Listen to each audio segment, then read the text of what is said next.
ಆತ್ಮೀಯ ಬಂಧುಗಳೇ, ಶ್ರೀರಾಮಚರಿತಮಾನಸ ಉತ್ತರಕಾಂಡ. ಇದರಿಂದ ಇವತ್ತು ಚೌಪಾಯಿಗಳು ಮತ್ತು ದೋಹೆಯನ್ನು ತಿಳ್ಕೊಳ್ಳೋಣ. ರಾಮ ಪರಾಯನ್ ಜ್ಞಾನ ರತ್ ಗುನಾಗಾರ ಮತಿ ಧೀರ್ ನಾಥ್ ಕಹುँ ಕೇಹಿ ಕಾರನ್ ಪಾಯವು ಕಾಕ ಶರೀರ್ ಯಹ ಪ್ರಭು ಚರಿತ್ ಪವಿತ್ರ ಸುಹಾವಾ कहहुँ कृपाल काग कह पावा तुम्ह केहि भांति सुना मदनारी कहहुँ मोहि अति कौतुक भारी गरुड़ महाज्ञानी गुण राशि हरि सेवक अति निकट निवासी तेहि केहि हेतु काग सन जाई सुनी कथा मुनि निकर बिहाई कहहुँ कवन विधि भा संवादा दोवु हरि भगत काग उर गादा गौरी गिरा सुनी सरल सुहाई भोले शिव सादर सुख पाई धन्य सती पावन मति तोरी रघुपति चरण प्रीति नहीं थोरी सुनहु परम पुनीत इतिहासा जो सुनी सकल लोक भ्रम नासा उपजई रामचरण विश्वाಸ ಭವ ನಿಧಿ ತರ ನರ ಬಿನಹಿ ಪ್ರಯಾಸ.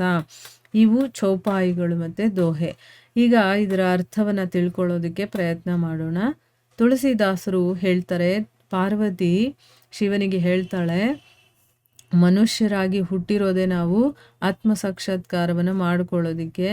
ಆದರೆ ಸಾವಿರಾರು ಮನುಷ್ಯರಲ್ಲಿ ಧರ್ಮದಲ್ಲಿ ನಡೆಯುವಂಥವ್ರು ಒಬ್ಬರೋ ಇಬ್ಬರೋ. ಅಂಥದ್ರಲ್ಲಿ ಈ ಒಂದು ವಿಷಯಕ್ಕೆ ವಿಮುಖರಾಗಿ, ಅಂದರೆ ಈ ಒಂದು ವಿಷಯ ಸುಖಕ್ಕೆಲ್ಲ ವಿಮುಖರಾಗಿ ವೈರಾಗ್ಯವನ್ನು ಪಡ್ಕೊಳ್ಳೋದವರು ಕೆಲವರು ಮಾತ್ರ. ಅದರಲ್ಲೂ ಕೂಡ ಜೀವನ್ಮುಕ್ತರಾಗುವಂಥದ್ದು ಅಂದರೆ ಏನು, ಜ್ಞಾನಿಗಳು ಅಂತ ನಾವೇನು ಹೇಳ್ತೀವೋ ಅಂಥವ್ರು ಕೋಟಿಗೊಬ್ಬರು, ತುಂಬಾ ವಿರಳ ಜೀವನ್ಮುಕ್ತರು ಸಿಗುವಂಥದ್ದು. ಅಂಥ 1000 ಜೀವನ್ಮುಕ್ತರಲ್ಲೂ ಕೂಡ ಆ ಭಗವಂತನಲ್ಲೇ ಮುಳುಗಿರುವಂಥವ್ರು ಸಿಗೋದು ಇನ್ನೂ ದುರ್ಲಭ.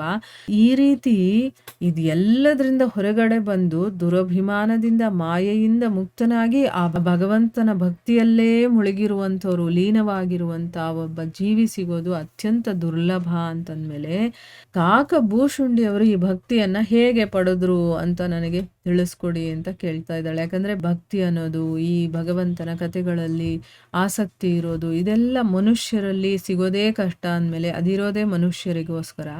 ಅದರಲ್ಲೂ ಪಕ್ಷಿ ಯೋನಿಯಲ್ಲಿರುವಂತಹ ಕಾಕಭೂಷುಂಡಿಯವರಿಗೆ ಇದು ಹೇಗೆ ಸಿಕ್ತು, ಹೇಗೆ ಅವರು ಭಕ್ತಿಯನ್ನು ಪಡೆದ್ರು, ಅದ್ರ ಬಗ್ಗೆ ನನಗೆ ತಿಳಿಸ್ಕೊಡಿ ಅಂತಂದ್ಬಿಟ್ಟು ಕೇಳ್ತಾಳೆ. ಮತ್ತೆ ಹೇಳ್ತಾಳೆ, ನಾಥ, ಶ್ರೀರಾಮಚಂದ್ರನಲ್ಲಿ ಆಸಕ್ತರು, ಜ್ಞಾನ ನಿರತರು, ಗುಣನಿಧಿ ಸ್ಥಿರಚಿತ್ತರು ಆದಂತಹ ಕಾಕಭೂಷುಂಡಿಯವರು ಕಾಗೆಯ ರೂಪವನ್ನು ಪಡೆಯೋದಕ್ಕೆ ಕಾರಣ ಏನು?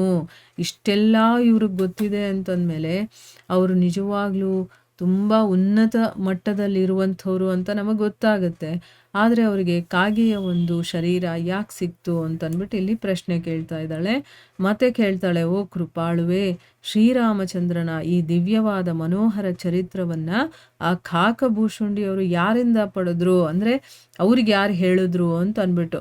ಆಮೇಲೆ ಹೇಳ್ತಾಳೆ, ಓ ಮದನಾಂತಕ, ಅಂದರೆ ಮದನನನ್ನ ಭಸ್ಮ ಮಾಡಿರ್ತಾನಲ್ವಾ, ಅದಕ್ಕೋಸ್ಕರ. ಅಂದರೆ ನಮ್ಮ ಒಳಗಡೆ ಇರುವಂಥ ಮದ ಅನ್ನೋದು ಏನಿರುತ್ತೋ, ನಾನು ನಂದು ಅನ್ನೋ ಅಹಂಕಾರ ಏನಿರುತ್ತೋ ಅದನ್ನು ನಾಶ ಮಾಡುವಂಥವನು ಅಂತ ಅರ್ಥ. ಮತ್ತಿನ್ನೇನು ಕೇಳ್ತಾಳೆ, ಇದನ್ನೆಲ್ಲ ನೀವು ಹೇಗೆ ತಿಳ್ಕೊಂಡ್ರಿ, ಅಥವಾ ಇದ್ರ ಬಗ್ಗೆ ಎಲ್ಲ ನೀವೆಲ್ಲಿ ಕೇಳಿದ್ರಿ, ಇದನ್ನು ಕೇಳಬೇಕು ಅನ್ನುವಂತಹ ಕುತೂಹಲ ನನ್ನಲ್ಲಿ ಇವಾಗ ಉಂಟಾಗಿದೆ. ನೋಡಿ, ಇವಾಗ ಕೇಳಬೇಕು ಅನ್ನುವಂತಹ ಕುತೂಹಲ ಇದ್ರೇನೆ ಇದೆಲ್ಲ ನಮಗೆ ಗೊತ್ತಾಗೋದು, ಆಯಿತಾ. ನಮಗೇನೂ ಗೊತ್ತಿಲ್ಲ, ನಮಗೇನು ಕೇಳಬೇಕು ಅನ್ನಿಸ್ತಾ ಇಲ್ಲ ಅಂದರೆ ನಾವು ಏನು ಹುಡ್ಕಕ್ಕೆ ಹೋಗಲ್ಲ, ನಮಗೇನು ಗೊತ್ತಾಗೋದೇ ಇಲ್ಲ. ಇಲ್ಲಿ ಸೀತೆಗೆ ಈಗ ಈ ರಾಮನ ಚರಿತ್ರೆ ಎಲ್ಲ ಕೇಳಿದ ಮೇಲೆ ಅವಳಿಗೀಗ ಒಂಥರ ಮನ್ಸಿಗೆ ಸಂತೋಷ ಆಗ್ಬಿಟ್ಟಿದೆ, ಇನ್ನೂ ಇದ್ರ ಬಗ್ಗೆ ಎಲ್ಲ ತಿಳ್ಕೊಬೇಕು ಅನ್ನುವಂಥ ಆಸಕ್ತಿ. ಅದಕ್ಕೋಸ್ಕರ ಈಗ ಕಾಕಭೂಷುಂಡಿಯವರು ಒಂದು ಪಕ್ಷಿ ಆಗಿದ್ರು, ಅವರಿಗೆ ಭಕ್ತಿ ಅನ್ನೋದು ಹೇಗೆ ಸಿಕ್ತು, ಅಥವಾ ಅವರು ಇಷ್ಟು ಉನ್ನತ ಮಟ್ಟದಲ್ಲಿ ಇರುವಂಥವ್ರಾದರೆ ಅವರಿಗೆ ಕಾಗೆಯ ಒಂದು ಶರೀರ ಹೇಗೆ ಸಿಕ್ತು, ಮತ್ತು ಅವರು ಯಾರಿಂದ ಇದನ್ನು ಕೇಳಿ ತಿಳ್ಕೊಂಡ್ರು, ಮತ್ತು ನಿಮಗೆ ಹೇಗೆ ಇವ್ರ ಬಗ್ಗೆ ಏನು ಗೊತ್ತು, ಅಥವಾ ನೀವು ಎಲ್ಲಿ ಅದನ್ನು ಕೇಳಿದ್ರಿ ಅಂತೆಲ್ಲ ಇಲ್ಲಿ ಪ್ರಶ್ನೆ ಕೇಳ್ತಾ ಇದ್ದಾಳೆ.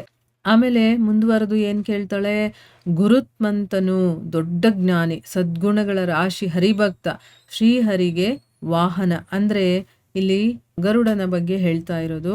ದೊಡ್ಡ ಜ್ಞಾನಿ, ಮತ್ತೆ ಸದ್ಗುಣಗಳ ರಾಶಿ, ಹರಿಭಕ್ತ ಕೂಡ, ಮತ್ತೆ ಶ್ರೀಹರಿಗೆ ವಾಹನ, ಸಮೀಪದಲ್ಲೇ ಇರುವಂಥವನು. ಅಂದ್ರೆ ಏನು, ಆ ಭಗವಂತನಿಗೆ ತುಂಬ ಹತ್ತಿರದಲ್ಲಿ ಇರುವಂಥವನು ಅಲ್ವಾ. ಆ ಗರುಡ ವಾಹನ ಅಂತಂದ್ಮೇಲೆ ಯಾವಾಗಲೂ ಆ ಭಗವಂತನ ಹತ್ತಿರದಲ್ಲೇ ಇರುವಂಥವನು. ಅವನು ಋಷಿಗಳನ್ನ ಮುನಿಗಳನ್ನ ಬಿಟ್ಟು ಕಾಕಭೂಷುಂಡಿಯಿಂದ ಈ ಕಥೆಯನ್ನ ಯಾಕೆ ಹೇಳ್ದ? ಈ ಪ್ರಶ್ನೆ ನಮ್ಮೆಲ್ಲರಿಗೂ ಬರುವಂಥದ್ದೇನೆ ಅಲ್ವಾ. ಈಗ ಕಾಗೆ, ಗರುಡ ಎಷ್ಟು ಡಿಫ್ರೆನ್ಸ್ ಇದೆ. ಕಾಗೆ ಯಾವಾಗಲೂ ಎಲ್ಲೋ ಹಾರಾಡ್ಕೊಂಡಿರುವಂಥದ್ದು, ವಿಷಯಗಳಲ್ಲೇ ಮುಳುಗಿರುವಂಥದ್ದು. ಆದರೆ ಗರುಡ ಪೂಜನೀಯವಾಗಿರುವಂಥದ್ದು, ಅದು ಭಗವಂತನ ತುಂಬ ಹತ್ತಿರದಲ್ಲಿರುವಂಥದ್ದು. ಸರಿ, ಗರುಡ ಏನೋ ಕೇಳಬೇಕು, ಆಮೇಲೆ ದೊಡ್ಡ ಜ್ಞಾನಿ ಅಂತ ಕೂಡ ನಾವು ತಿಳ್ಕೊಂಡಿದ್ದೀವಿ. ವೇದಗಳನ್ನು ಯಾವಾಗಲೂ ಹಾಡ್ತಾ ಇರುತ್ತೆ ಅಂತ ಕೂಡ ಹೇಳ್ತಾರೆ. ಭಗವಂತನ ಹತ್ರನೇ ಇರುತ್ತಲ್ವ ಅದು ಗರುಡ, ಯಾವಾಗಲೂ ವೇದ ಅದರಿಂದ ಹೊರ ಹೊಮ್ಮುತ್ತಾ ಇರುತ್ತೆ ಅಂತ ಹೇಳ್ತಾರೆ. ಆಗಿದ್ರೂ ಕೂಡ ಈ ಕಥೆಯನ್ನ ಕಾಕಭೂಷುಂಡಿಯಿಂದ ಯಾಕೆ ಕೇಳಿದ್ರು? ಅದರಲ್ಲೂ ಕೂಡ ಬೇಕಾದಷ್ಟು ಋಷಿಗಳಿದ್ದಾರೆ, ಮುನಿಗಳಿದ್ದಾರೆ, ಅವರಿಂದ ತಿಳ್ಕೊಬೋದಾಗಿತ್ತು. ಕಾಕಭೂಷುಂಡಿಯಿಂದನೇ ಈ ಕಥೆಯನ್ನ ಯಾಕೆ ಕೇಳಿದ್ರು? ಕಾಕಭೂಷುಂಡಿ ಮತ್ತೆ ಗರುಡ ಈ ಇಬ್ಬರ ಭಕ್ತರಿದಾರಲ್ಲ, ಅವ್ರ ಮಧ್ಯ ಈ ಸಂಭಾಷಣೆ ಯಾವಾಗ ನಡೀತು? ಇವರಿಬ್ಬರ ಸಂಭಾಷಣೆ ನಡೀತು ಅಂತ ಹೇಳ್ತಿರ್ತಾರಲ್ಲ, ಇದು ಯಾವಾಗ ನಡೀತು ಅಂತ ಅಂದ್ಬಿಟ್ಟು ಪ್ರಶ್ನೆ ಕೇಳ್ತಾಳೆ. ಪಾರ್ವತಿ ದೇವಿಯ ಸರಳವಾಗಿರುವಂಥ ಮನೋಹರವಾದಂಥ ಮಾತುಗಳನ್ನು ಕೇಳಿ ಶಿವ ತುಂಬ ಸಂತೋಷ ಪಟ್ಕೊಳ್ತಾನೆ. ಅಂದರೆ ಅವಳಿಗೆ ಸಾಮಾನ್ಯ ಜನರಿಗೆ ಹೇಗೆ ಪ್ರಶ್ನೆಗಳು ಬರ್ತಾ ಇದೆಯೋ ಆ ರೀತಿ ಬರ್ತಾ ಇದೆಯಲ್ಲ, ಅದಕ್ಕೋಸ್ಕರ ಅವನಿಗೆ ಸಂತೋಷ ಆಗಿ ತುಂಬ ಸಂತೋಷದಿಂದ ಅವನು ಹೇಳ್ತಾನೆ, ಓ ಸತಿ, ನೀನು ಧನ್ಯಳಾಗಿದೆಯಾ, ನಿನ್ನ ಬುದ್ಧಿ ಅತ್ಯಂತ ಪವಿತ್ರವಾಗಿದೆ, ಶ್ರೀ ರಘುಪತಿಯ ಚರಣಗಳಲ್ಲಿ ನಿನಗೆ ಅನನ್ಯ ಭಕ್ತಿ ಇದೆ. ಈಗ ಪರಮ ಪವಿತ್ರ ಕಥೆಯನ್ನು ಹೇಳ್ತೀನಿ, ಕೇಳು.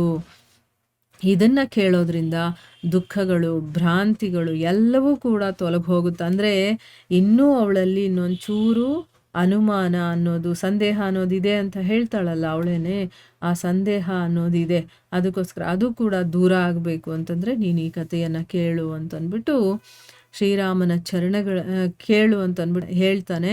ಮತ್ತೆ ಈ ಕಥೆಯನ್ನು ಕೇಳಿದ ಮೇಲೆ ನಿನಗೆ ಶ್ರೀರಾಮನ ಚರಣಗಳಲ್ಲಿ ವಿಶ್ವಾಸ ಅನ್ನೋದು ಬರುತ್ತೆ. ಮನುಷ್ಯ ಆಯಾಸನೇ ಇಲ್ಲದೆ ಸಂಸಾರ ಸಮುದ್ರವನ್ನು ದಾಟಿ ಹೋಗ್ತಾರೆ. ಇಲ್ಲಿ ನೋಡಿ, ರಾಮ ಇದನ್ನ ಪಾರ್ವತಿಗೆ ಹೇಳ್ತಾ ಇದ್ರು ಕೂಡ ಮನುಷ್ಯರು ಆಯಾಸ ಇಲ್ಲದೆ ಈ ಸಂಸಾರ ಸಮುದ್ರವನ್ನ ದಾಟ್ತಾರೆ. ಅಂದ್ರೆ ಇಲ್ಲಿ ಇಂಡೈರೆಕ್ಟ್ ಆಗಿ ಮನುಷ್ಯರಿಗೋಸ್ಕರನೇ ಇದನ್ನ ಹೇಳ್ತಾ ಇರೋದು, ಪಾರ್ವತಿಗೆ ಅಂತಲ್ಲ. ಅವಳು ನಮ್ಮ ಬದಲಿಗೆ ಅಲ್ಲಿ ಪ್ರಶ್ನೆಗಳನ್ನ ಕೇಳ್ತಾ ಇದ್ದಾಳೆ. ನಮಗೆಲ್ಲ ಏನೇನೆಲ್ಲ ಅನುಮಾನ ಬರ್ಬೋದು ಅದ್ರ ಬಗ್ಗೆ ಅಲ್ಲಿ ಪ್ರಶ್ನಿಸ್ತಾ ಇದ್ದಾಳೆ. ಅದಕ್ಕೆ ಉತ್ತರವನ್ನ ಶಿವ ಹೇಳ್ತಾ ಇರೋದು. ಅದಕ್ಕೆ ಮನುಷ್ಯ ಆಯಾಸನೇ ಇಲ್ಲದೆ ಸಂಸಾರ ಸಮುದ್ರವನ್ನ ದಾಟಬೇಕು ಅಂತಂದ್ರೆ ಆ ಭಗವಂತನ ಚರಿತ್ರೆಗಳನ್ನ, ಗುಣಗಾನವನ್ನ ಕೇಳ್ತಾ ಇರ್ಬೇಕಷ್ಟೆ. ಅದನ್ನು ಮಾಡೋದಕ್ಕೂ ನಮಗೆ ಕಷ್ಟ. ಬೇರೆ ಎಲ್ಲ ನಾವು ಏನೇನು ಕಷ್ಟವಾಗಿರೋದು ಇದೆಯೋ, ನಮ್ಮ ಶರೀರಕ್ಕೆ ದಣವಾಗುವಂಥದ್ದು ಇದೆಯೋ, ಅದನ್ನೆಲ್ಲ ಮಾಡ್ತೀವಿ ನಾವು. ಆದರೆ ನಾವು ಮಾಡಬೇಕಾಗಿರೋದು ತುಂಬ ಸಿಂಪಲ್ ಆಗಿರುವಂಥ ಭಗವಂತನ ನಾಮಸ್ಮರಣೆಯನ್ನು ಮಾಡುವಂಥದ್ದು, ಅವನ ಗುಣಗಾನವನ್ನು ಕಿವಿಯಲ್ಲಿ ಕೇಳಿಸ್ಕೊಳ್ಳುವಂಥದ್ದು. ಇದು ಮಾಡೋದಕ್ಕೆ ನಮಗೆ ಕಷ್ಟ. ಇದನ್ನು ಬಿಟ್ಟು ಬೇರೆ ಎಲ್ಲ ಮಾಡ್ತೀವಿ. ಆದರೆ ಬೇರೆ ಎಲ್ಲದಕ್ಕಿಂತ ಇಂಪಾರ್ಟೆಂಟು ಹರಿನಾಮ ಸಂಕೀರ್ತನೆ ಮತ್ತು ಆ ಭಗವಂತನ ನಾಮಸ್ಮರಣೆ.